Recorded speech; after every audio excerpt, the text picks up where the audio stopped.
Today I'm talking to Vigo from Bronx, which is a Uh, Commodore 64 group, actually, right? yeah, the Bronx is uh, actually I got really my history is a little bit mixed. At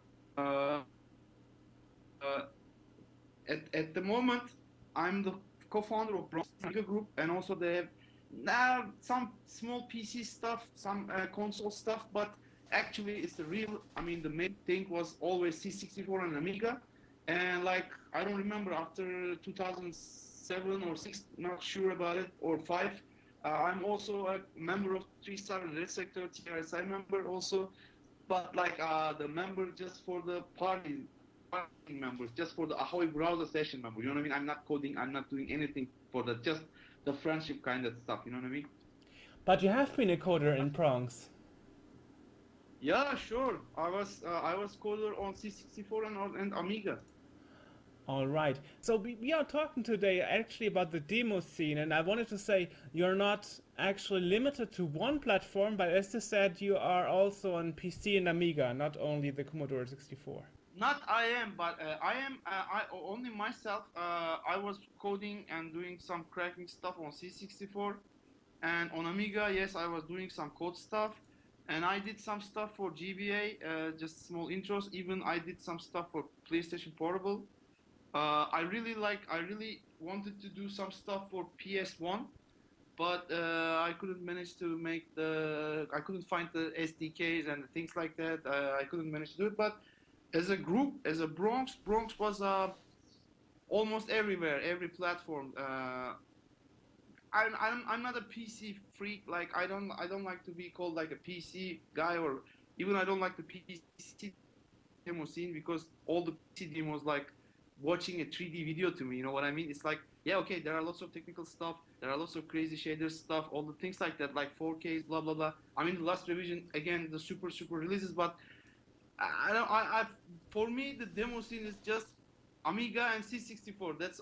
I'm really old school guy. I'm 43 years old, and the others are not making me excited. You know what I mean? Because like I don't even understand what I'm looking at. Am I looking at a kind of high quality video rendered post production thing, or I don't know. It's like a 4K or 8K, whatever it is. I respect that, but I don't like that, unfortunately. I see, I see. Yeah, interesting thing is you actually started Bronx as a co-founder, as one of the founders in 1991, according to the Commodore Scene database. The thing is, yes, probably I was on my first scene, the real scene experience. It was like 1989. I was in a C64 group called the Joker Crew. The Joker Crew was really big back in days. I mean, even I don't have any idea how big it was, but the day that I was comparing, like every games were imported by Joker Crew. So somehow in that time I was, even I don't know how to do code on C64, but I was doing some swap stuff. I was writing articles for Discmax. I was just trying to using my cartridges and trying to understand how the intros, the scroll routines and rasters, all the stuff like that. And somehow uh, there was a very famous Commodore magazine. It's called the Commodore magazine in Turkey. They were like, maybe probably they published like 10 years or so, maybe more than 10 years. There were some advertisements there, and I've seen a kind of computer shop. They were in the advertisement. It was like, we are selling intro makers, demo makers. I was like, oh man, somebody knows what is intro or what is demo or stuff like that, you know.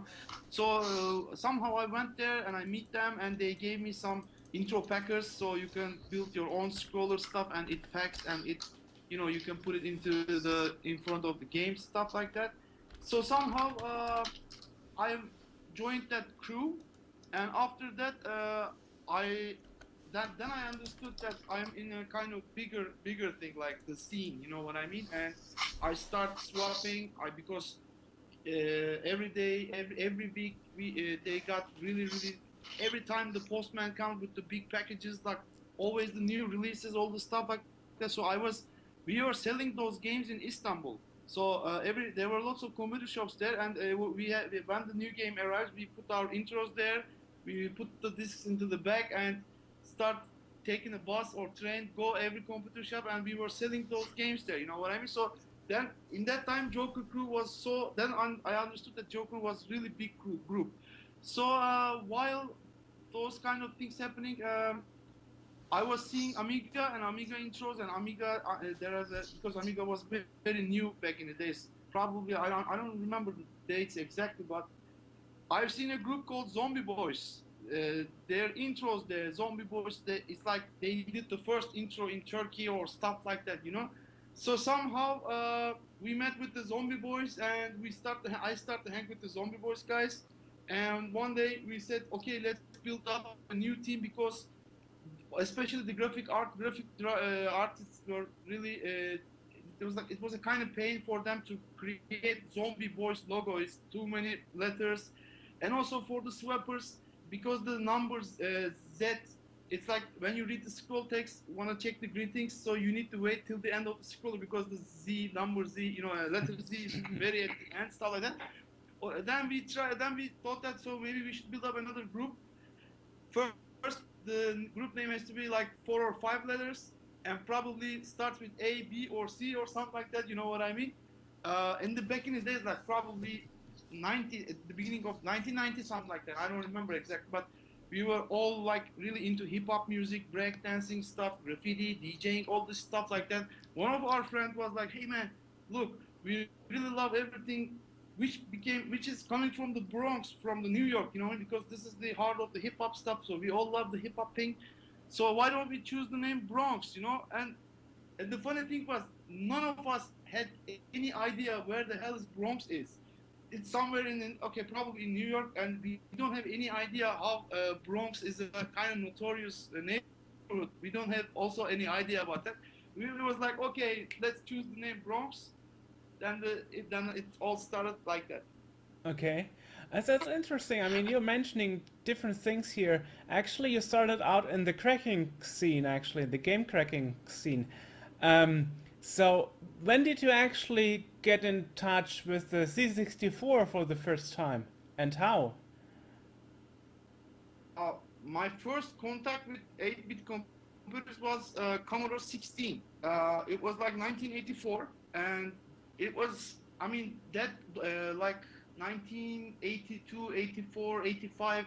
It was like those days the C64 was very new on. They were in Istanbul, and they were so expensive. Like I remember, like I don't know. It is. I mean, it is like how can I compare today? Like today even a laptop or MacBook or everything is possible to buy, but back in the days it was like that.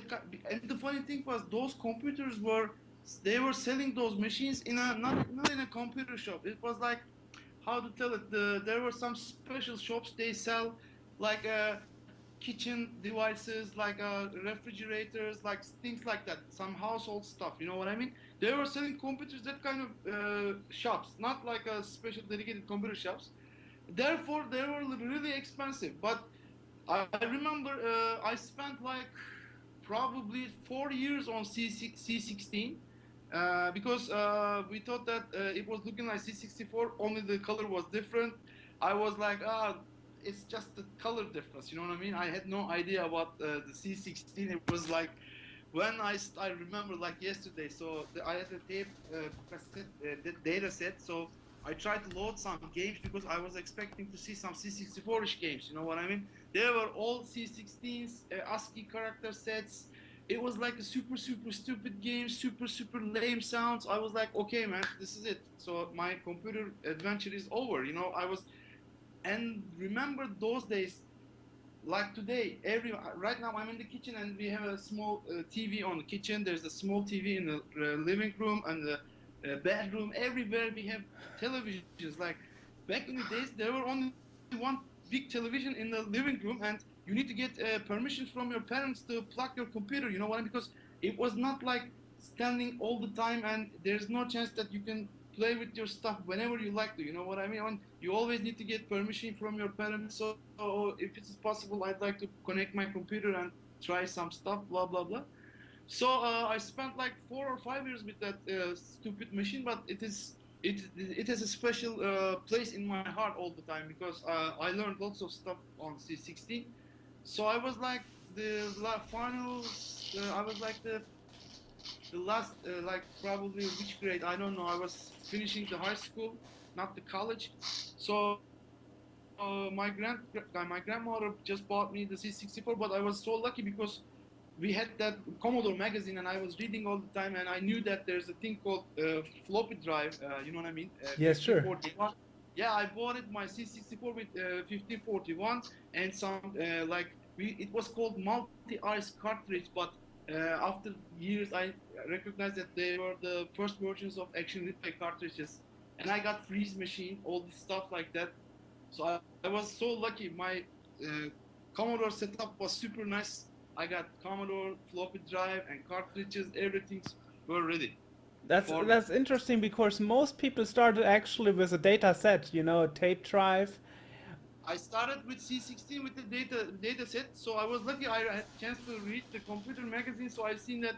Look, there's a thing called floppy drive. You know what I mean? So and the funny thing was the floppy drives were almost a higher price than the C64 price. It was like if let's say it is like 200 euros for C64, 250 euros for the floppy drive, and they were selling like if you get this machine to your computer, your machine's memory will boost like they are trying to explain how the floppy is a kind of storage, and also they were saying that you can load games super fast, super fast. So I was like, when I normal start to load a game from the floppy, as you know, it was like ages. It takes ages. I was like, oh man, what the fuck? It's like worse than the data set. So what the hell I'm gonna do? It's how they were telling that it was so fast loading thing, but that's the first time. You know what I mean? It was funny memories.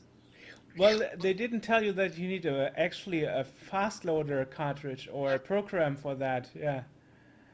It was, but I told you I got, I don't know, probably action replay. I don't know, maybe four, because it was they were selling that cartridges. It's called multi ice. The name was multi ice one, multi ice two, multi ice three. So then I also had the final cartridge also. Then we understand that I was like learning like, oh look, there's a thing called turbo loading, fast loading, kind of stuff like that. But it took a couple months to recognize the gems about that. You know what I mean? Yeah, because you wouldn't be able to load everything. Yeah, that's actually true. Um, yeah, so actually you discovered that things bit by bit. Yeah, that's quite interesting. So so how did you actually get in touch with the cracking scene in the first place? Because as I said, you were starting out as a user first. Yeah. How can I touch? I told you that we were when we were doing. I mean, we were selling those games to the computer shops in Istanbul. But before that, I was a regular user, so I need some programs, some tools, some games, whatever for my computer. So I went to a computer shop and I asked the guy, "How the hell you guys bringing those software? How is it happening? You know what I mean? Because when you go to a computer shop, there was always a guy there. There were lots of discs, the shelves full of discs. They got some kind of catalog. So you say, hey man, is there any new games or something like that? Hey, look at the catalog. Look at the new games. Like they were just cutting the like a Commodore user or like computer and video games. All the foreign magazines, they all have the game advertisers. Remember, so they were just cutting them and they're just putting in a kind of catalog. So you like a video shop. You look at the, oh look, this is the new games section there. So okay, I want this game, and that game, stuff like that. I was asking the owner of the shop, say like, how those games are coming to here? Like, who brings them? How the hell is it happening? He was like, there are some guys here and they are just bringing the games. So how the hell they bringing the games from who? You know what I mean? It was like they are doing some kind of swapping stuff. They are writing letters to the foreign countries abroad, so they are doing swapping some discs every time and something like that. I was like, okay, how can I find those guys to get in touch? And I'm gonna ask stuff like that. I remember there was a group called Angels. So there was a guy there, and while we were talking, I was so lucky because that guy just came to the shop, and the owner was, "Hey, look, you are so lucky. The guy just arrived," stuff like that. I asked, "Hey, man, how things are going on? How do you manage to bring game software to Turkey? What are you doing?" It was like he asked me like, do you speak or write letters in English, or do you understand English stuff like that? I was like, "Yeah, I can manage stuff like that." And he gave me a disc, and he said that, "But look, in this disc there's a thing called disc magazine. So just open that disc magazine, and there's a section there in the disc magazine called contacts. Just look at the contacts and pick the random addresses and prepare a letter. And if it is possible, prepare a disc." I was like, "How can I prepare a disc? If do you have like some kind of like music disc, some intro package?" I had no idea what is music disc, what is intro disc. I don't know. I mean, yes, there were some kind of funny, strange stuff on C64, like remember that when you run the program, like Madonna's digital sample plays, and there's a picture stuff like that. You know what I mean? I had some stuff like that. So just if you have a chance, prepare a disc, fill with some stuffs, and just send those discs with the mail. That was it. So I went back home. I remember like yesterday, there was a kind of 2000 AD. You know the group.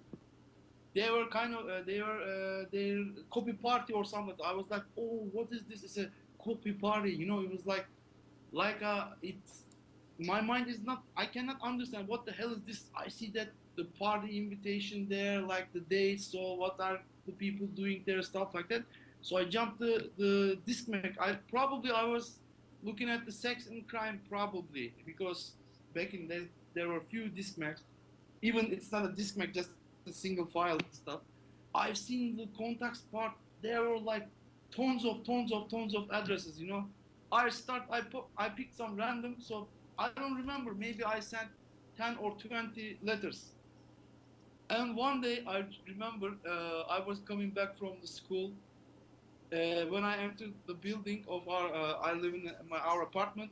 There's a post boxes there. Like every floor has, every level has their own post boxes. I've seen a kind of envelope there, but envelope is just kind of bended. Like the postman just tried to bend and put it. I was like, "Oh my god, what is this?" I just get it, and there was a disc there. It was like bended like Oh, this. You know what I mean? oh, I just went upstairs. We were sitting at the fifth floor. I was like, "Run, go upstairs!" And oh my god, it happened. They just my someone returned my letter. You know what I mean? There was I remember the guy from probably the group. He was from the Impulse. Remember the demo group Impulse? I sure. don't remember the name. There was a red disc, was the red floppy disk. I remember like yesterday. I still keep the disc, but it was bended. So I just found that some kind of big books, stuff like that. So I put it there. So I wait like couple of hours. Maybe it's going to be flattened, something like that. You know what I mean? But the one part of the disc was working perfectly, but the other side too was kind of broken. And in the side two, there was a game called the Running Man, the C64 version. Because I've seen that Amiga version just released, and the C64 version, I was the first guy who reached the Running Man C64 edition, but it was not working. I only see the directory list because it is not working due to its ban. So after that, after a couple days, I some of my other letters returned, but I got that time I have real stuffs because I can swap some demos, crack games, stuff like that. So it just started like that. The interesting thing is, at the beginning of your story, you told that actually in the store they sold pirated copy of the game, Of not course, originals. of course, the this is the bug. This is the very interesting thing because I'm just making a parenthesis here. I just start to write Turkish Demoscene history. It is available on gitbook.io. I can send you the link, but it's all in Turkish. I am investigating the every Turkish group. The only one constraint they have. If I had to call something a group, it has to release at least one intro. That's all I'm looking for. Just the minimal requirement. I was just digging the CSDV and I've seen some groups there, and they were like assigned like crack groups, crack groups. The truth must be told. It is impossible to be a crack group in Turkey because in Turkey back in days there were no original games, there were no original suppliers. There's only one thing that you can be an import group. So when you get the cracks and you can remove the cracker group's intro and you can put your name on it, put your intro. But only we did one crack on C64. The name of the game was Hot Rod. Somehow we had a contact in New Zealand or Australia. Don't remember at the moment. One of our contacts sent us the original game. And also we did another crack on Amiga. The name of the game was Harpoon, because like 10 or 20 years of scene life here in Istanbul, we had only chance twice to reach out the original game. It is the truth. So therefore, and the funny thing was, back in the days, there were lots of computer shops everywhere, and they were selling the games we provide them. And if you go to a computer store and you want to buy games, so you have to look at the catalog and you have to. It's like, remember, like at the 80s, there were some music shops in Istanbul also. You go to the music shop and you give the list to the guy. The guy creates a mixtape for you. I mean, I don't know if it's something Yeah. like ever happened in Germany. I know what you mean. Yeah, that concept is known to me. Yes. It is like something like this because there is nothing. I mean, when you go to computer, I mean, the first original games, there was like, I don't remember the exact date, but could be 1993, 94, maybe. There was one company tried to be the kind of distributor of. They were doing some. Probably the company was Sierra. They were trying to be the distributor or kind of section in Turkey, like Sierra. There were all Amiga games like FPR games, like the Dungeon Dragons kind of games. Maybe have you ever played on Amiga? Few original games. They just tried to do something in Istanbul, but unfortunately they couldn't be successful. Therefore, the Istanbul was kind of full of crack games by default, because even the computer shops don't have any idea what is crack, what is original. So they are selling the games, but it's like selling, you know. Like people just stole some card tapes and the shop sells that card tapes. It is something like that. You know what I mean? That's interesting. So how come you don't have the software, but the hardware was originally available? I mean, through official channels. Yeah. Or was it a black market for the hardware too? No, hardware was totally legal because there was a very big holding, very big company groups in Turkey. I don't know how they somehow decided to be the Turkish distributor of Commodore. So they brought every hardware was original. It was 100%. Like they are bringing I remember those days. They were all coming from United Kingdom. Most of the Commodores sold in Turkey was United Kingdom versions. So, but for Amiga, there are like, again, I'm not sure about the years, but some parts of Amiga, besides the Turkish Commodore company, some guys brought some stuff from Malaysia, some German Amiga stuff. But the first C64 drives, datasets, like there were some special Commodore's cartridges like Magic Wars 64. It's like original Commodore cartridge games, stuff like they were all original, all legal. But somehow, no one just anyone from the company was like, yeah, we are bringing the machines, we are bringing the hardware, so people need the software to use on this hardware. So why don't you bring some software? You know what I mean? No one ever think about that way. It was really funny and really stupid, like a joke. You know what I mean? They brought all the things here, but no one considered about the software side. Somehow it's like the software side is totally dark, totally piracy, but the hardware side because probably the I don't know, it's a kind of business thing, but no one. Yes, the original, there were some few cassette original because I told you I started with the C16. There's a Commodore Turkey's branch has a kind of office in Istanbul. I've been there a couple times and I bought some original C16 games on cassettes. Like I even remember the names. Right, the game was called Rockman. There's a kind of game called like Squirrem or something like that. I remember even the covers of the tapes. But there were also some original few books about C64. It was available, but unfortunately, especially on Amiga, there were nothing. Only the machines. Some part of the machines were also provided by some other companies besides Commodore. Like they're bringing some stuff from Malaysia. So I don't know China probably, but not sure. But I remember Malaysia and I remember Germany. Unfortunately, it was a little funny. That's interesting because other countries, for example, Argentina, they even didn't have the original hardware, though they made some clones. Oh, I You know, didn't the know. Treen C64.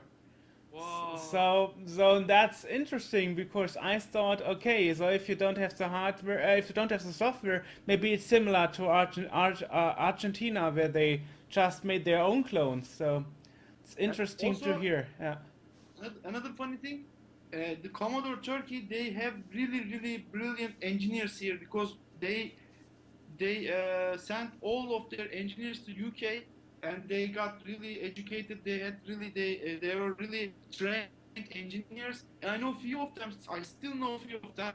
I mean, those guys even they can build a C64 from scratch without looking any kind of documentation.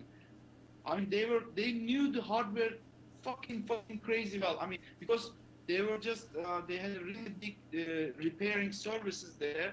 So it's again really strange but really nice. They were really trained, really well educated engineers. They were like even I don't remember like couple years ago I was asking him like not couple years maybe 10 years ago before the MMC 64 before the 5041 Ultimate days, you know that X 5041 cable so you can plug the PC and the drive stuff like that. I was asking that guy how can I make that cable so why I need some kind of components because he was telling me how the drive works, that signal thing, the serial port PC is why so fast so you need to some put some kind of decrease the speed blah blah blah. It was like the guy was like a guru, you know, like okay do it like this, you need this one and you have to solder stuff like that. I was like hey man, I'm not an engineer or I don't have any idea but can you hook me up stuff like that. And he was totally into it and it was like I believe that they were like a kind of senior guys like it's like a, you know C64 is different not it's when you it's like a kind of love going on if you ever use the C64. I mean you never forget that, you know what I mean, it's something like that. I mean, it's interesting that you mention it because, for example, Bill Hurd from Commodore, who did the C128 and the Amiga, and David Hayne, who did the Amiga and the C128 also, they are both still active in the Amiga scene nowadays. So, Of course I'm friend with them on the Facebook and I see, I mean it was crazy. I mean I wish I had the chance to meet them like 30 years ago. Like I don't Dave Haney, it is like a god, you know what I mean? Like we heard they're all like I've just seen him. He's doing some stuff in his garage and he was like showing the prototypes, the machines never released, unseen stuff. It was super cool, super nice. and that's interesting.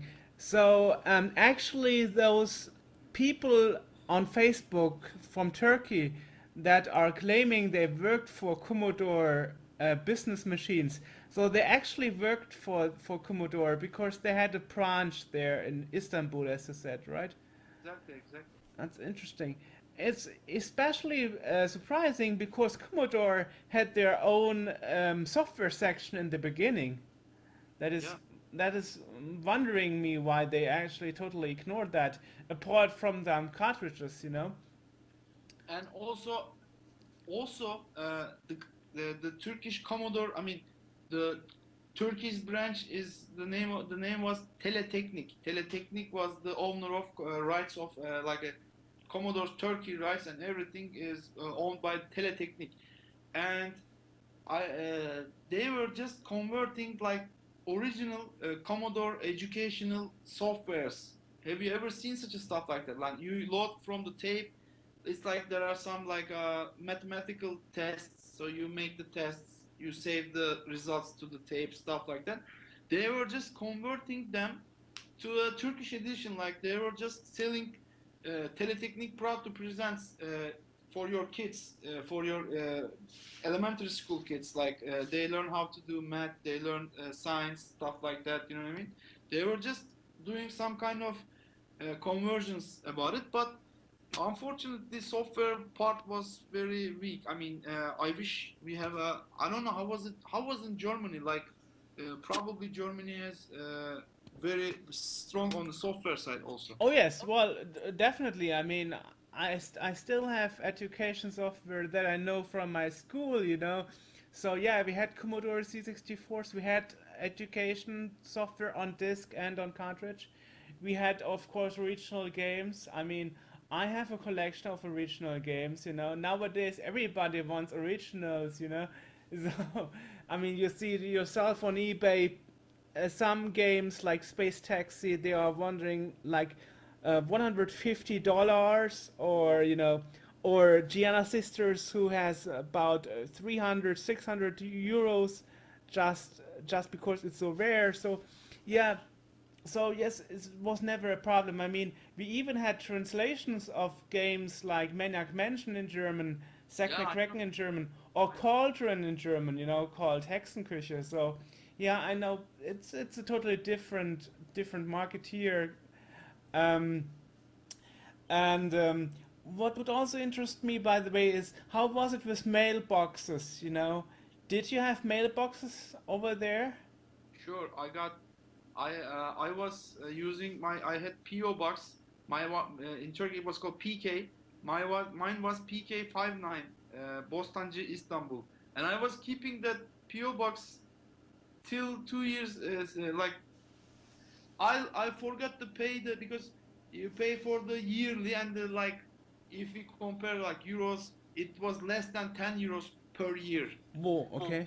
and the funny thing was, I was the oldest post box owner at our post office, and the funny thing was that post office probably this was the fourth or fifth time of the manager. Like manager retired, the next manager, and the other retired, and the other retired. There was the fifth one there, and she was a female one, and she knew me from the beginning because when I started to use that PO box, I was little kid, and she was kind of doing very basic elementary stuff there. She was working behind the branch. Right now, she was a manager of the post office. And a couple years ago, I went there and I was like, I forgot to pay my fee about the PO box. She was like, don't worry about it. I knew you and I just kept the box for you. I knew someday you'll come and ask. I did it. So probably last year again. Shit, I forgot to pay the PO box. I went to the post office. She was retired, and almost no one knew me at the PO post office because I don't know, and I lost the post box. The shit was the box was still available, but uh, I said okay, I want to re-rent that box again, and they asked me about the because that post office is in a different neighborhood. Right now, I'm living in another neighborhood, so I need to provide a kind of address that I'm allowed to rent that PO box because like PO box are not so much. So if you want to rent the PO box, it has to your address range has to apply to that PO box's office. You know what I mean? Yes. I that's why I couldn't provide that address because I live in a different neighborhood. I was like, oh, I'm living in another neighborhood, so what can I do? He was like, okay, son, then you should go to your neighbor's PO box, post office, and rent the post box there. It was really hard to explain him how valuable and how memorable thing for me that PK59 and the also we were using that PO box for the TRSI stuff, the TRSI music stuff also. It's I kept that box probably more than 20 years. Did you actually manage to resolve the issue? What do you mean? Did you actually manage to resolve the issue and get your box back? Yeah, I couldn't. It is almost impossible because I need to provide an address that that address has to close to that post office. Unfortunately, I live in a different neighborhood. That's why I cannot. It's a technical thing. It's hard to solve it. Ah, so they can't make an exception for you. Unfortunately. Ah, how was it with BBSs, by the way? Whoa! I was running the most famous board in Istanbul. The name of the board was Trespass. I don't know. Have you ever? It was an Amiga BBS, and I've never used C64 BBS. When I was on Amiga, the BBS I was in the BBS scene, and besides the Bronx that I told you at the beginning of our interview, I was also it's a kind of tricky thing because when I'm at the BBS world, like modems, all the stuff like that, I've seen very powerful teams on the BBS world. So I was the one of the members of Mystic. You know the Mystic. Oh yes, I've heard of them. Yeah, yeah, we were like, also we had really famous boards like Uzi Suicide, Masturbation Station. They were all in the United States. Uh, I was doing super fast. I was SysOp. I was modem trader. I was also doing code. I was releasing BBS. There's a kind of plugin called Doors. I was writing doors in assembly language and doors on Rex language. I did lots of stuff about that. Also, I was and the BBSs. I was in Mystic. I was also a member of Agnostic Front. And the funny thing was, some of the members just when the Agnostic Front is split, some members built the group called How Job. Oh yeah, and, also very known. Yeah, and the funny thing was, me, XXX How Job, yeah, Toby, yeah. me, Toby, Melkor, and some of the other guys, another Toby. We were all in the same group back in the days, like 1992, 1993, something like that. Did you actually code your own BBS software? Of course, Uh, I, I told you I was coding a plugin for the Ami Express. okay, Uh, okay. I see. Yeah, yeah. I'm asking that because you have probably heard the interview we did in our podcast with with Lobsang Alvitus, Mr. Byte from Peru. uh-huh. So yeah, and there he was explaining that they actually didn't have any literature or something to base their code on for the BBS, so they actually had to learn everything from scratch. Whoa, crazy! I was so lucky because, I mean, I was in the scene, so I have resources, so I can reach any software I like to. I remember the days like someone from I don't know. Can I tell all the secret stuff in the podcast? I'm not sure, but I was getting called. I was like, hey Vigo, reserve the note for me. I was reserving the note for the guy from Alpha Flight. That's I can tell you, and they were pushing the latest release, cracks, wares, whatever you name it. You know what I mean? The calling cards, the blue box stuff. I was in the really dark side, like back in the days. I know too many people about that. You know what I mean? I see, I see. Um, well, by the way, I remember when I was joining the C64 scene in '98 that 2 years later you even released a disc magazine called 64 Times. 4 times, yes. But Uh, that there was only one issue, and I always wondered why. the thing is, probably it was like 1996 or 7. The funny thing was, I was only on Amiga using an Amiga, and it was like, oh, there was a machine like C64. What a great days, blah blah blah. One day, we were in that days we were publishing our own Amiga magazine, the real magazine, paper magazine, and then Mm. we were publishing it like a real magazine, and we were selling on the computer shops like it was real stuff. So I can send you the pictures about it. So I was writing a kind of section there also. I received a letter from a reader. So somehow I don't remember the details, but somehow I called them or they called me, and they came to my house to meet with me. And that day, while we were talking about C64, I was like, I was a C64 senior. I really love C64, but who uses C64? It was like, hey man, are you crazy? There is a C64 scene is still going on, and they are doing crazy stuff on C64. I was like, what the hell? Show me some stuff. And I seen the Oxyron's the Downfall demo, like the Downfall. I was like, it was a blasting thing for me. I was like, hey, look, it's like the Amiga effects. They are still doing some stuff. It was crazy, you know what I mean? And I've seen those guys are really, really enthusiastic with the C64, and I was like, okay, guys, if you really love C64, that I love to, like, it seems like you really love to. Okay, you guys should welcome to our group, join the Bronx, and let's do some stuff for C64. And they were like, okay, let's release a disc Mac. You know what I mean? The idea is coming from the group called Glance on C64.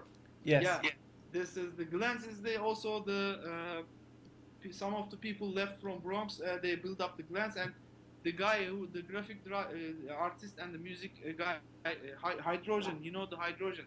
Hydrogen was like, okay, Vigo, let's make this disc Mac. It was his project. I was like, okay, what can I do for the disc Mac? Like, write an article, you know what I mean, or try to convert the Turkish articles to English, blah blah blah. Yeah, it was the first the beginning. It sounded like really cool, but it's a little bit laziness. So it is. I've been to the disc Mac editing days before, and it's a real business, and you really need to take care of your job. You really need to organize some stuff. It's a real business. It's not like okay, I'll do it whenever I like, or okay, I'll do it next week, stuff like that. You know what I mean? It was a real pain in the ass because it is a real serious stuff. Therefore, due to my laziness and due to other people's laziness, but the Hydrogen was working really hard. He was always trying to push everyone. Please finish your article. Please make your stuff. You know what I mean? Therefore, only we released one issue. And the funny thing was, this year I told you this, the last 70X party. I was like, hey, Hydrogen, why don't we release the second issue of C64 times? You know what I mean? It was like, okay, we go. If you wanna write some stuff, why not? Great. Because So you're actually planning to. yeah, the editors, everything. It is really. I mean, only we'll change some graphics there, and all. It's a really nice backend for the Mac editor. But we need to spend some time, and we really need to take care seriously some stuff to do. Yeah, because it's real thing. It's not like okay, let's make a small intro whenever we like to do. It's not something like that. Oh yes, I know because I'm organizing Scene World, and yeah, we also had a break of 5 years because people said like, let's take a break. It's so much work. So yes, I totally understand what you're saying. And actually, a transcribed version of this interview will be in the next issue of Scene World. So it Oh, will be in the disc mag, of course. Yeah. oh, oh. Yeah, so that's interesting part here. So yeah, so it's actually true that a lot of disc mags stopped existing after one, two, three issues because they didn't realize how much work it is. The funny thing was, we had a super famous Discman called Cemetery News. It's a synchronized Mac. It was also available on C64 and available on Amiga. Somehow we released maybe one couple issues on Amiga, and after that there was a kind of misunderstanding. I mean, some of our members left Bronx. We had some kind of arguments together, so they were a little bit pissed off to us, to me and the Turbo and the other guys. So they released like changed the Cemetery News to the Script. The name of the magazine was Script. So after that, our probably I don't know, probably German section, or we had Finland section, Norway, Denmark, lots of sections. Like once I remember, probably Bronx, especially on C64, we were like more than 100 people from the whole planet, like everywhere, lots of sections in Europe, Australia, everywhere, and we were. I didn't have no idea the Discman called Earthshake. You know the Earthshake C64 Discman. Yes, I've heard about that too. They released like I don't know 18 or 20 issues. It was like a Discman. Also, first there's another good Discman on Amiga called Eternal. First Bronx and I don't remember the other group's name. There was a guy called Chris. It was a kind of corporation Discman, so somehow Bronx left that Discman, and I don't know, Rebels or don't remember the names, but maybe you should Google about it. We had always some attempts to release Discmax, but as you mentioned, like couple issues, okay, but we couldn't continue to make the regular stuff for known reasons. You know what I mean? Yeah. Well, now we are working on issue 25 for Scene World, so Cool. yeah. Um, What so was your what was your favorite C64 Discmax in general? mine, mine was arachnophobia and of course domination. Yeah, but they are both not around anymore, unfortunately. Domination was stopped in favor of vandalism. Actually. You remember? Do you remember the Discman called Mamba? Oh no, no, no, that was too far away. I mean, I saw the issues after it was released, but Mamba was my favorite magazine, but the graphics was like the gotcha crazy. He was doing super. I don't know if he's alive or is he in Facebook. Do you know him? no, no, I don't know. I don't know everybody. But If you guys are releasing Discmax, maybe you are in touch with the other people. That's what I'm asking you, because you're really active and you have really get in the middle of something, like you have connections with everyone. Maybe. oh yeah, yeah. Well, on Facebook, almost 2,000 people. Yeah, and I started with 80, and never thought I would almost hit 2,000. That's really true. Yeah, I know a lot of people. Because I'm talking to them, and you hear some stuff. Um, so so recently, the only activity of the Bronx group is that party you mentioned, right? I think it's called 70X, right? We just the last party, like last month. We just I said I built my Amiga again, and I bought that compact flash reader stuff. I got PCMC, compact flash hardware stuff like that. So I started to transfer my Amiga disks to an ADF file. So while doing those transfers, I got also, I don't know, maybe thousands floppies on 5.25 inches for Amiga. And I found unseen, unreleased, maybe couple people seen, two level finished of full preview of the game called Wasp. So we just released that on the last party. It was like full playable, or two levels is working. And the funny thing was, the Rainbow Arts. Yeah, of course. The graphic artist of Turkey, the original artist. He's a Turkish guy. His name is Celal Kandemiroğlu. No, never heard of him. I only know about Andreas Escher, but he's German. The Turricane original illustrations and Turricane on Amiga is drawn by Celal Kandemiroğlu, and also they were both brothers, Celal and Ogan Kandemiroğlu. And Celal abi, Mr. Celal was, once he was in Istanbul, it was like he just the plan was, we showed him some of our games on Amiga, and he was like, okay, he has a chance to publish those games because he's in the Rainbow Arts, and he has connections with the Factor 5 and the other guys, you know what I mean?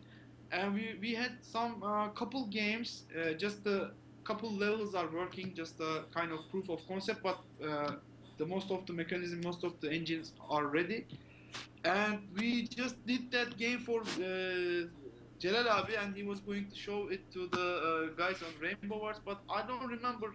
Somehow we lost connections because, like, I'm talking about probably 1995 or six, not sure.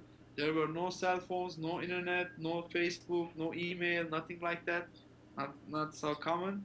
So it was like a kind of like a unseen game was in a kind of, it was on the discs there, so it's we just released that game, like it's kind of Bronx action, that's it.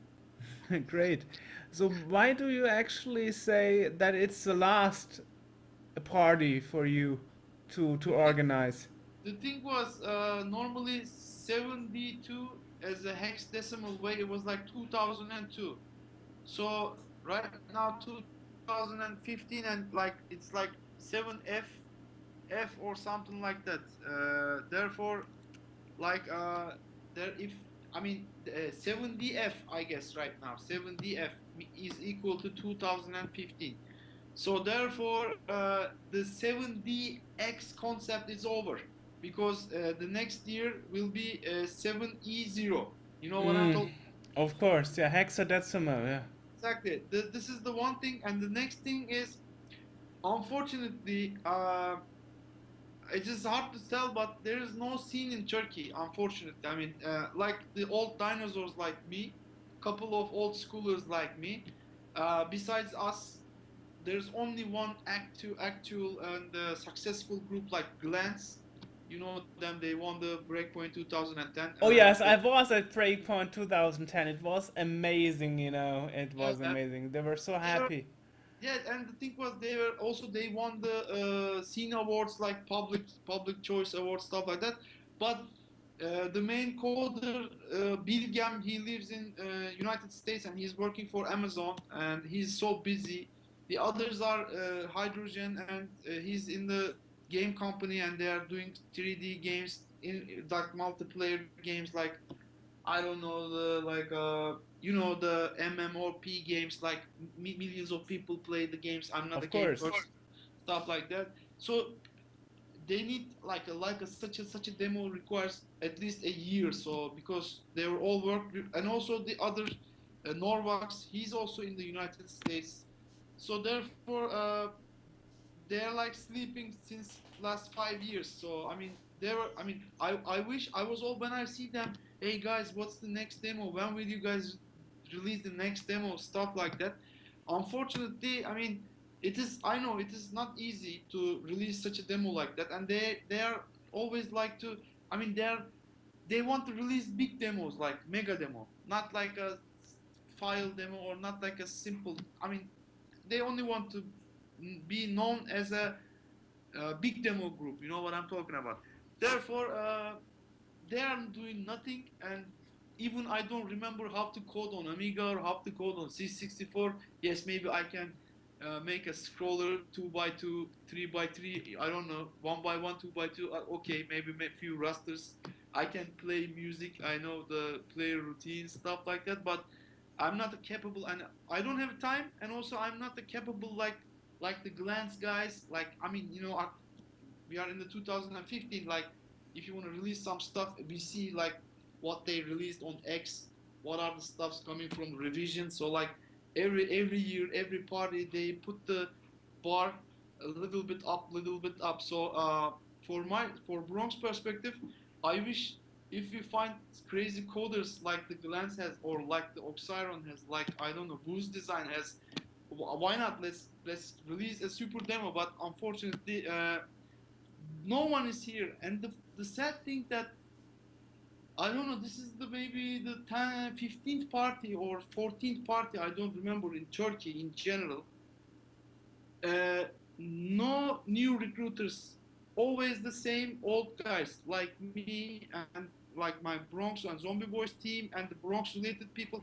It was like a somewhere Bronx stands somewhere here, and the others coming like a parent child hierarchy.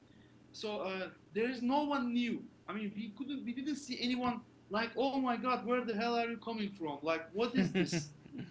You know what But I'm talking about? yeah, I but you actually could do it for the next 20 years. I mean, in 20 years, when you are retired from your work and the other people are retired too, you have more free time, no? exactly. If I still, I have a 4 years old daughter, so I'm showing her some the games I made on Amiga. That I'm just always playing the synth music intros. I always show her the. I'm trying to, charm her about the beautiful sound of Commodore 64. You know what I mean? Just I don't know. Maybe she likes to. Maybe she likes to draw some stuff on C64. Maybe she likes to make music. I don't remember. I don't know if the next 10 years, if we can manage to run the C64, because for example, for Amiga, it is really hard because the machines are 30, 35 years, 40 years old.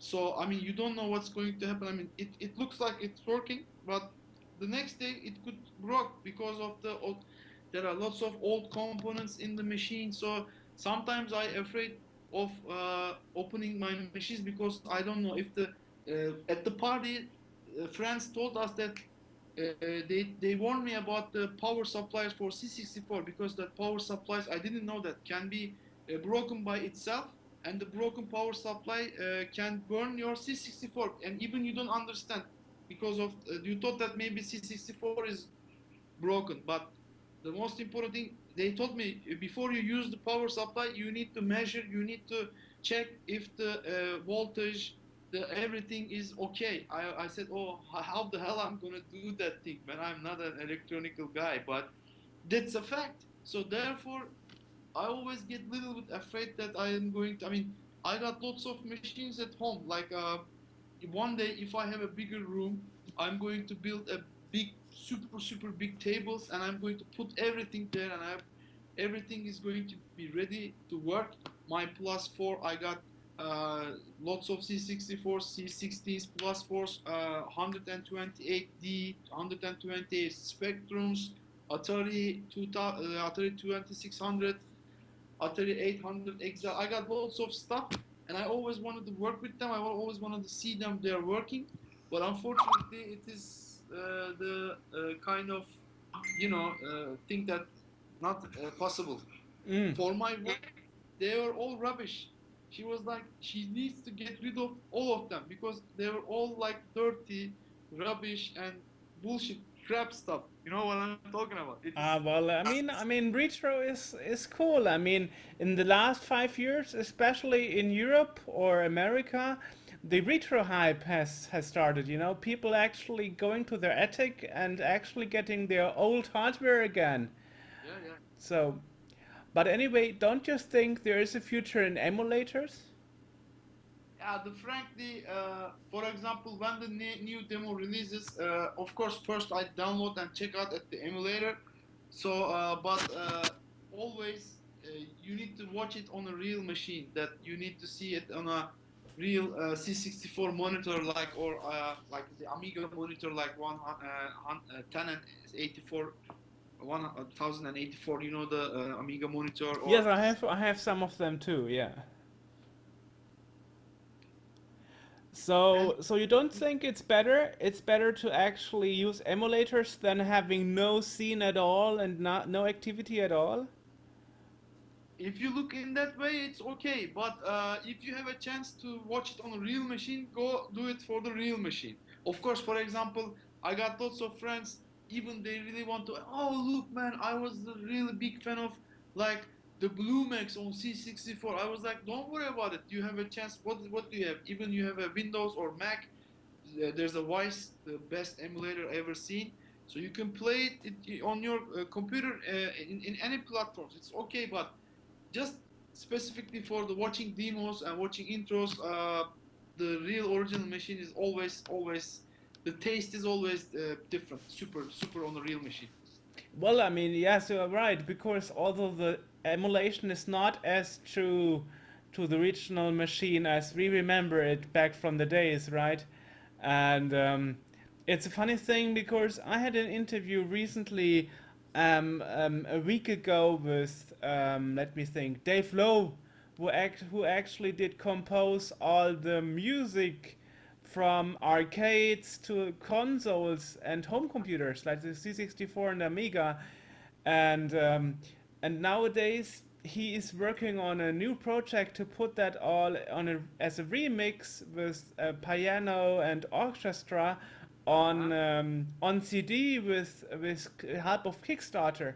So Yeah, yeah, yeah. nowadays a lot of old musicians and composers actually returning to the old platforms thanks to Kickstarter, trying to finance their project and re-release the music. So Yeah, yeah, yeah. Great. So the I was I mean we were a little bit we were very late for that, but I was planning to bring the press play on tape people to the last party for a kind of small gig. I talked with Andreas Wallstorm, you know him, and probably Ben Daglish, Andreas, Rain Ohant, and few other people, but we were a little bit late to organize some stuff, and unfortunately we couldn't make it. But maybe you know or you don't know, I'm also in the real life. I have a small company. We are organizing software developer conferences all over the world. So I did two big conferences in Austria last year, and also a couple big organizations in Istanbul too. So one of my other dream to make a kind of special C64 kind of music organization, like to introduce the roots of the computer music and kind of electronical festivalish thing. I'm not sure about it because I wish if there was I mean if the Istanbul was like Germany, because Germany is the I believe the heart of the scene is Germany all the time. Germany and the Nordic countries like Finland, Sweden, especially Sweden.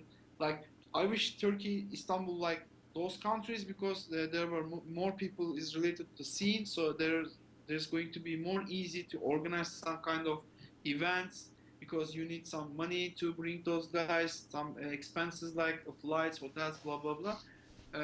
It is a little bit hard to explain to the real people. Hey, look, it's going to be something like that. But it was like the people, especially the younger people, like 20 years old, 24 years old people, they even ever heard of the Commodore or Amiga. I mean, they had no idea about it. Even they've seen the first machine, like even they've seen the Macs or Windows stuff, PCs. Unfortunately, it is a little bit like it's like selling ice to the Eskimo. You know what I'm talking about? yes, of course, yeah. And actually have the problem nowadays that the younger generation never heard of a diskette actually, you know. Of course, of course, of course. So they They know just know CD, DVD, Blu-ray, you know, like with on hard disks, you know. So if you show them a diskette, they were thinking like, okay, it's the saving symbol, you know. exactly. And the funny thing was, I was looking for the hard disk cable because I got that converter. Like there's a when you plug the compact flash to a kind of converter hardware, it changes to 2.5 inches hard disk port. So I was looking for a 2.5-inch hard disk cable. I mean, there are some places in Istanbul that you can. It's like you can find everything you need about electronic stuff like that. I asked like maybe 20 shops. They were like, hey, Abi, it is it is right now. It is almost impossible to find 3.5-inch hard disk IDE cable. What the hell are you talking about? Who?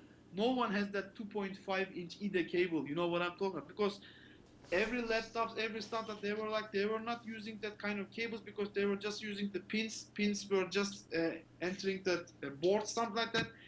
At the moment, if you still have that 3.5-inch cables or 2.5-inch hard disk IDE cables, they are like gold. It is almost impossible to find. So you have to Like order it from eBay from another country. exactly, exactly. There's only especially C64, like the if you need the DIN, I guess, the floppy cable, for example. They're all like gold, like monitor cables, like S-video out cables. They are all. It is almost impossible. I mean, if you have a friend, I mean, there are some forums in Turkey. There are retro forums. The people are really crazy collecting retro computers. They're really into that hardware stuff. They build their own, like they are building their own Go-Tech drive, stuff like that. Those guys are able and capable to make kind of converters and cables, but for a regular person, if you have some stuff, keep it like your eyes. You know what I mean? I mean, don't take care of it. Well, But actually, yeah, you're right. We don't have that problem over here. You actually have mail trader shops that are actually soldering those cables, especially for you. You know, I right. ordered myself an audio video cable for my Z64 so I can connect it to a video crapper or a flat screen or something. You know, it's not really a big deal. You can just order it. You know. And the last party, you know, the one of the ex-members of Glance, his name is Skate. Maybe you know him. Oh yes, yes, yes. I know who you mean. Skate is also he's a current member of Plush. I guess the one of the founders from Plush. I forgot his scene name. He was here in Istanbul for the party, and he told me that there's a kind of service called floppy transfer service or disk transfer service. He told me to check out the CSDB. I mean, there's a kind of free service, and you put your all of the disks and send those guys your disks. They convert it to a D64 or make you and convert everything and send you back the converted files, and they are doing it for free. The transfer team, I guess he said something about that. Never heard of that. Well, Yeah, I've never. actually, I can transfer myself, so I Yeah, don't I need guess. that. I mean, yeah, I have the transfer mechanism, but I mean, if you have bulk like I don't know 2,000 disks, for example, you send them to disks and they make as fast as they can. It's a really nice service, and they are doing it for free, and it's super nice. And I am planning just I don't know, maybe on June. I'm not sure about it, but when I was the first days of the scene, I was always wanted to go to the Venlo meetings. Have you ever heard the Venlo meetings? Yes, it's in Netherlands, right? Yes. Exactly. So I've never been to Venlo, and I heard lots of good stuff and funny stuff about the Venlo meetings. So I'm just planning to make a kind of C64 only copy party in Istanbul, like the good old days. So, and we are planning to transfer all the stuffs. I mean, everybody will bring their floppy drives. They'll bring their all hardware, and also there are some unseen and unreleased D64 files. So we need to dig them and we need to take a look at them. Maybe, probably, maybe. And also the funny thing is there are few, probably 10 or 20 unreleased games done by Turkish companies, and the Turkish games, C64 games. Uh, it is big possibility to find those games from the discs. So why not? Maybe we should help to put another brick to the C64 software world, so we can maybe find if we dig if you dig super digging, you know what I mean. So maybe we find some unreleased stuff, unreleased intros. It is possible because I told you the shops were like acting like a scene groups back in days. Like every shop has their own intro because when they are selling the cracked games and they wanted to put their own intros in front of the games, like they're making their advertising. Like you want to buy games, just call us or come to our office, shop, stuff like that. And there was few shops they were really doing nice intros, like scene intros, and even they are not available on CSDB or Crackteros or stuff like that. Maybe we could find and collect them, and maybe we can make some additions to the C64 scene if That's I can really organize awesome. a hobby party. That's really awesome. And actually, you mentioned your well, your history writings in Turkish. I Yeah, think you should do that in English so everybody around the world can read it. No? yeah, but you know that the Swedish guys, they just published a Swedish book in Sweden language. Have you seen that? They published a C64 scene book. It's all in Swedish language, and it's a, I don't know, remember the name, but I'm going to buy that book because like I don't have any idea about the Swedish language, but there were lots of pictures there, groups there, interviews there, maybe past pictures, today's pictures. Really, really quality book. It was really super nice. So that was the thing was most of the story, and I mean. First, if I can manage to finish that book in Turkish, and my plan is to publish the book like the Swedish guys did, like a super high quality art book ish thing. But I got lots of stuff to do about it. So if I get success to finish that book, I swear to God I'll change it to English. But Uh, first plan is I'm going to find lots of pictures. Okay, the intros, demos are okay. It's possible, but I found that there were some groups older than me. Like when I was just starting the scene, they were all just retired. So I found some of those guys. Some of them just one of them is living in the Phuket, Thailand right now. He's gonna come for a vacation to Istanbul, and he's gonna ping me. So maybe he's gonna provide me some old pictures, stuff like that. So right now I'm just trying to collect as much as I can for the documentary. Maybe I'm planning to shot some videos, mini interviews. I don't know. I'll try to do my best, but uh, at the moment there are almost I completed the name of the groups and their platforms right now. But it has to be filled with the information. Not only group names are not enough. You know what I of mean? course, of course, you want the background and the stories of them and stuff. Yeah. Yeah. Well, great. So you're actually not giving up, and I hope you will actually organize more parties in the future, and Uh, not giving up, like saying, nobody has time, and those who have time are not living in Turkey anymore. yeah, I think you but shouldn't give up there. most important thing is like I've been to Breakpoint, I've been to Evoke, I've never been to X, but I feel like I've been to X because my friends, the Glance people, went to X a couple times. So the thing was, I really want. I'm a senior and I want to be the scene part. Like for example, the Gathering Assembly. They are the big parties, but they are not the scene parties. Like for the scene, like maybe 30, 40 people, even we don't have that numbers. So I've been to party. It's like there's a Turkish university. Really, it's called Bosphorus University, and their computer science, computer engineering department is a volunteering organizer for the party.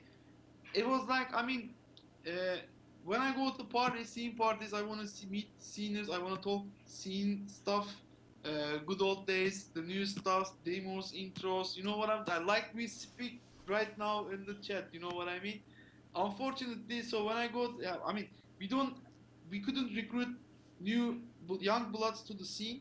Therefore, the scene is just possible to the Turkish scene is easy to define with the few people.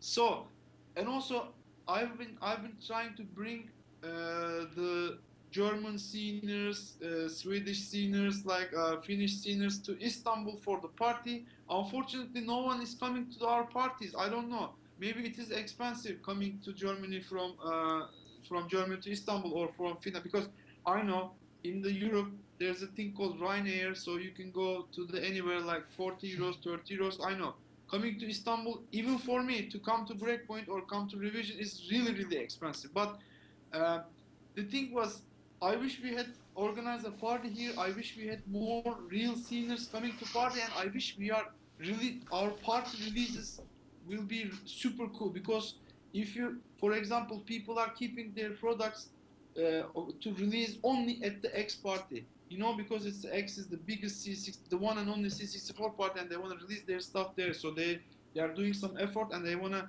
show the people there at the X party because you know what I'm talking about. So therefore, I mean, if we don't have we have only one group. It's Glance, the C64. I mean, who wants to compete with them on the C64? They should probably make the battle at the X party or I don't know the book data or stuff like that. You know what I mean? I know, yeah, bigger audience. Exactly. And so therefore, we had, I don't know how can I bring the real sceners, the foreign sceners here to Istanbul. I don't know how to solve that. So there was a little hope on PCC because we did the night shift demo scene parties at 2006 and 7. Especially 2006 was perfect.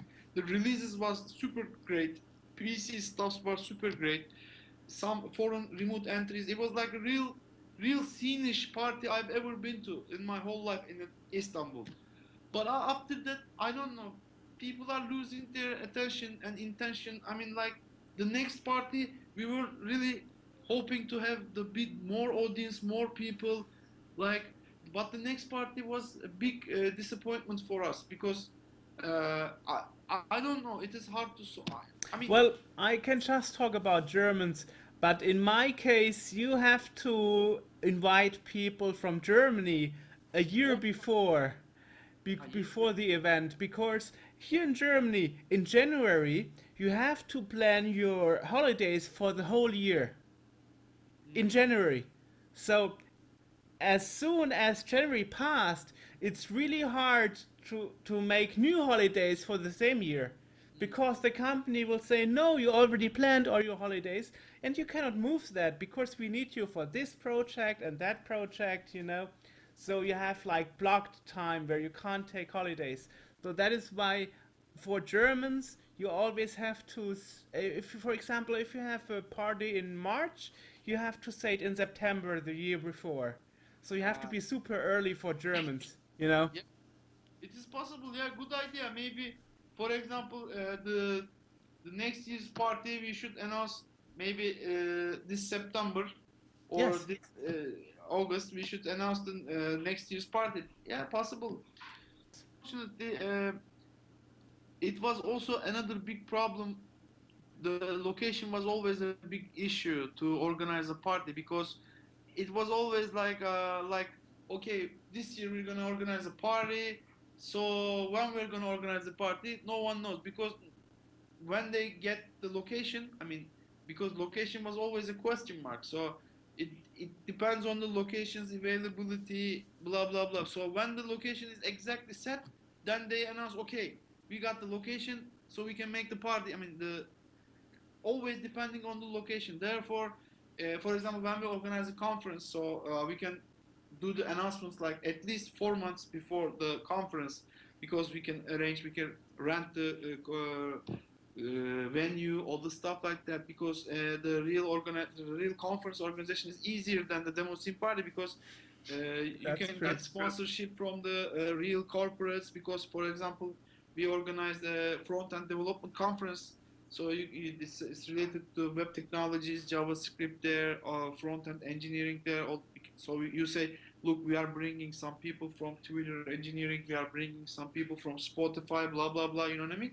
So you have a chance to get more money to sponsorship, so you can get the better venue, blah blah blah. And unfortunately for the demo scene, it is even hard to explain what the demo scene is. What are those guys? It's like a kind of wood stack, but people are hanging with the old computers, playing games, things like that. As you said, electronic trash.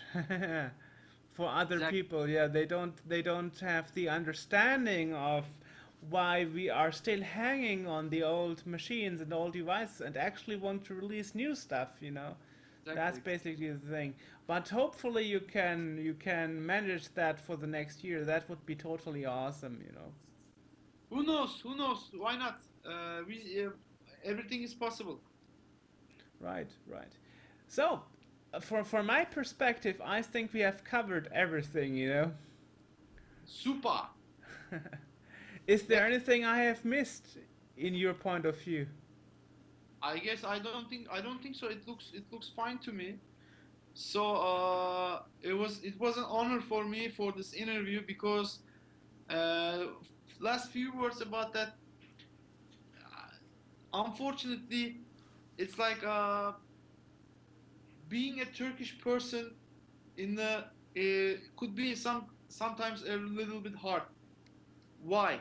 For example, it is in Turkey. Turkey is still not in the European Union, so I'm not free like you to go to any party you like to. Even I have shitloads of money. I always need to attend. Always need to apply for visa. And the shit was, I've been to Germany many times. I've been to Austria many times. I've been to United States couple times. I mean, even you had lots of visas on your passport, doesn't matter. You have to, every time you need to provide lots of papers, lots of shits like that. So this is really annoying. So if for example, if I want to come to the party, like the next revision, for example, at least 4 months before the party, I need to collect those papers. Need to get appointment from the embassy for the visa department. I have to pay for the visa, probably 70, 80 euros for the visa. And if I couldn't get the visa, the money is gone. And I have to pay shitloads of flight tickets. I mean, uh, I'm telling that I wish, I don't know, but I'm losing my faith because I don't think that the European Union will never accept the Turkey as a like the other countries. If there were no visa issues, I swear to God, I'll visit every damn parties, even the smallest one, the big one. It doesn't matter. You know Yeah. what I'm talking about? This Yeah. was my every time I was always like watching the revision from the live on the internet. Like, okay, next year I must go. This year I was really into the revision, but unfortunately my father-in-law had a kind of surgery in the revision day, so I had to stay at home because I have to take care of my daughter, stuff like that. But uh, Next year. hope if why not? I mean, all the listeners or readers to know that you guys are so lucky. I mean, the European Union country people are so lucky.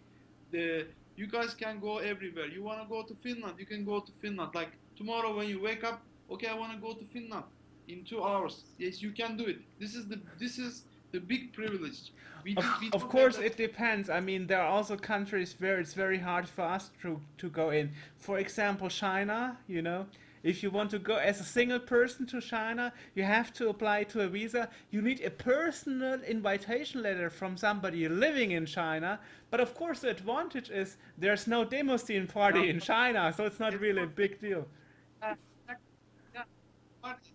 So there's parties are always in the whole of Netherlands, France, Germany, Finland, Norway, Sweden. You know what I mean? So those, it's okay for me. Like 5, 6 countries, it's okay for me.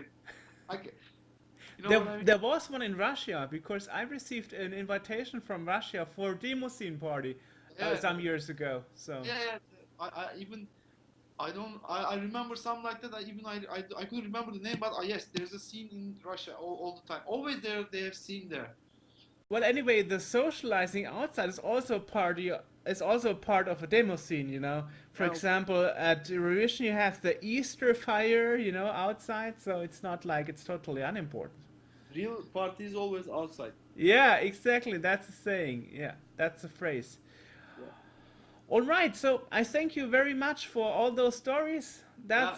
You're That's welcome. amazing. Yeah, that's amazing. And I think the interview won't be much shorter because there are so many interesting things. I guess I will keep it all, so we will have 1 hour and a half. Oh, yeah, super long. Incredible, incredible. So thank you a lot, and well, have a good night, right? Because over Yeah, there man. it's 9:30 already. And Yeah. keep in touch. Exactly, all the time. Auf Great. Wiedersehen. Yeah, see you. Bye.